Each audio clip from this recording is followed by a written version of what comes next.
cuaca sudah kembali cerah. Di Jakarta saja Anda bisa menikmati Jakarta dengan cara berjalan kaki. Kesenuma diberikan kepada orang-orang yang Anda kasih.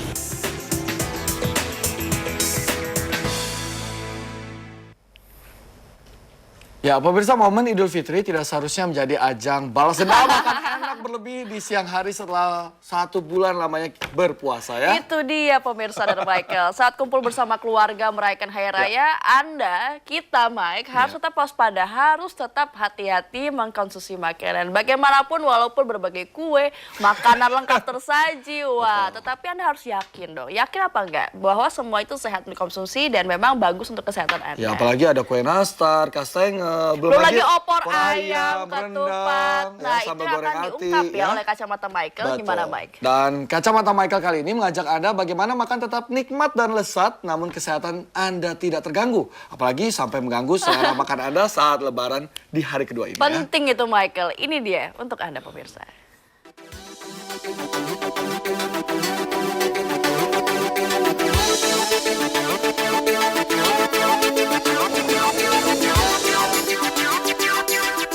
Pemirsa, tidak terasa sebulan penuh kita telah berpuasa menahan lapar, haus, dan nafsu.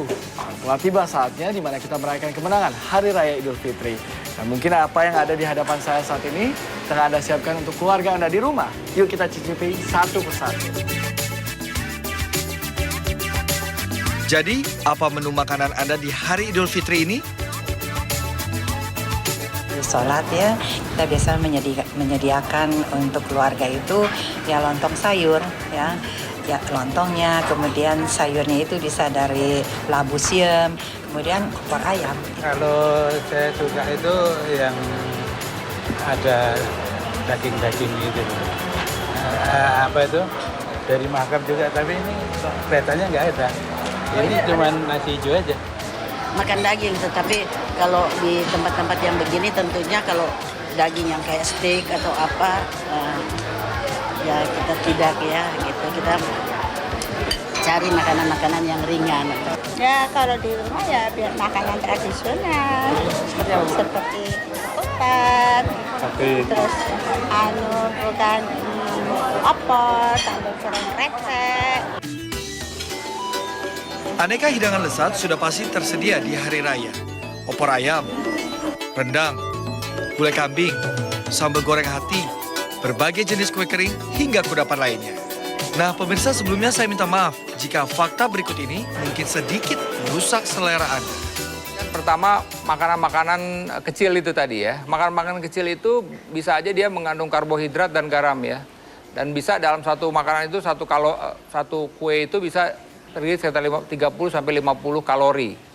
Sebenarnya kita kan makan itu tidak terasa tuh. Kalau semuanya sampai 10 aja misalnya kita makan, itu udah 500 kalori. Sama juga seperti makan pagi. Nanti selesai makan siang, camilan lagi, belum kue-kue yang lain. Jadi kalau boleh dibilang pada saat lebaran itu, kalori yang kita konsumsi itu bisa berlebih-lebihan, bisa 2 kali sampai 3 kali lipat. Karena kita tidak merasa, secara tidak sadar itu kita mengkonsumsi makanan-makanan tersebut secara perlahan-lahan gitu ya. Makanan-makanan yang mengandung kolesterol ini kalau makanan-makanan untuk opor, ayam, kemudian gulai, rendang, gulai kambing, macam-macam lah. Makanan-makanan yang enak itu kan muncul nih pada saat hari lebaran. Semua orang berlomba-lomba untuk memberikan yang terbaik buat keluarganya. Kemudian kita juga budaya silaturahim, artinya datang ke satu rumah, pasti disuruh makan. Padahal kita baru makan gitu. Kalau kita nggak makan rasanya nggak enak. Paling nggak nyobain gitu lah. Nyobain itu kan satu ayam juga udah satu konsumsi tersendiri itu. Kemudian lagi ke rumah yang lain lagi, nyicipin. Akhirnya memang yang jadi masalah adalah kalau kita tidak memperhatikan, kembali lagi saya bilang tadi, kalori yang kita konsumsi itu menjadi berlebih-lebihan, 2-3 kali. Nah di sisi lain, kita biasanya juga tidak melakukan aktivitas olahraga. Ya biasanya kan kita silaturahim hanya sebentar, duduk. Jadi tidak ada aktivitas. Dan faktor, belum lagi bicara soal faktor kelelahan. Kelelahan juga ini faktor stres tersendiri. Yang akhirnya mengakumulasi menjadi timbulnya penyakit tadi. Anda tak percaya? Bayangkan saja berapa jumlah kalori makanan yang Anda santap saat lebaran bersama keluarga.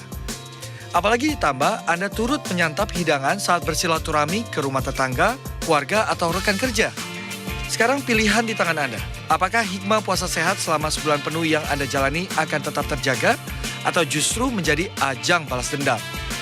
Berhati-hatilah, jika Anda menyantap berlebihan, maka ajang balas dendam ini bisa menimbulkan masalah kesehatan.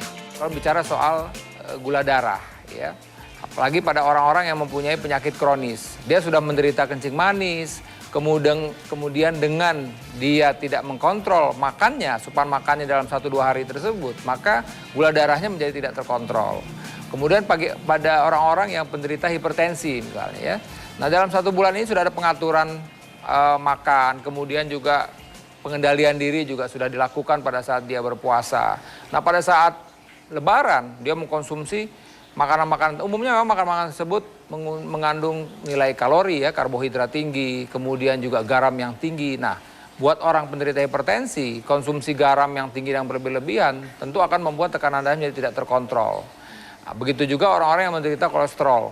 1 bulan penuh dia sudah menjaga makannya. Kolesterolnya juga mungkin sudah terkontrol. Dengan dia melepas makan 1-2 hari pada saat Lebaran, kolesterolnya bisa kembali tinggi lagi. Ya. Bicara juga orang-orang yang menderita asam urat tinggi. Kita tahu makanan-makanan seperti jero-jeroan, seafood, ya, itu cukup banyak ditemui di rumah-rumah ya pada masyarakat kita pada saat Lebaran ini. Jadi kalau dia tidak memperhatikan itu, asam uratnya juga akan menjadi tinggi. Jadi masa-masa habis Lebaran ini ya biasanya di rumah sakit besar itu pasien-pasien dengan stroke meningkat, pasien-pasien dengan serangan jantung juga meningkat, tekanan darah yang tidak terkontrol juga meningkat. Ya, pasien-pasien dengan gula darah yang begitu tinggi sehingga menyebabkan penurunan kesadaran juga meningkat. Itu biasanya pada 2-3 hari setelah hari Lebaran ini. Jadi sebenarnya ini peringatan buat masyarakat, hati-hati nih kalau tidak diperhatikan. Ini akan membawa dampak yang akut. Bisa terjadi langsung kondisi sakit yang tidak kita harapkan. Nah, ya bagaimana kalau kita pengen tahu mensiasatinya bagaimana? Ya lihat-lihat.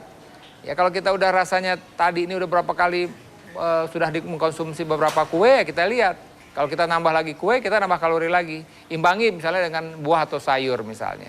Nah, dengan buah atau sayur ini, itu akan menarik kolesterol dan gula darah yang ada di usus halus ini sehingga memang akhirnya asupan kalori itu jadi berkurang dengan kita mengkonsumsi sayur dan buah-buahan.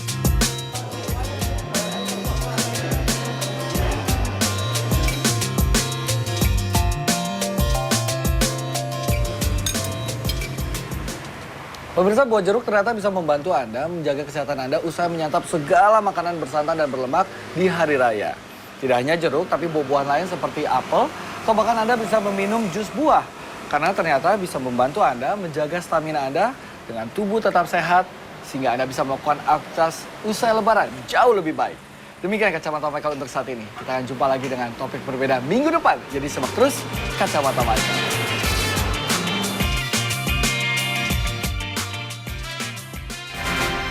Itu, jadi banyak sekali hal yang harus diperhatikan ya, Mike Betul. ya. Jangan sembarangan langsung menyantapnya dengan lahap, tapi nggak memikirkan konsekuensinya buat kesehatan tuh. Bener, biasanya kalau 1 hari itu kayak 5 rumah didatengin. Jadi 5 rumah itu mereka makan. Habis Menumpuk semua.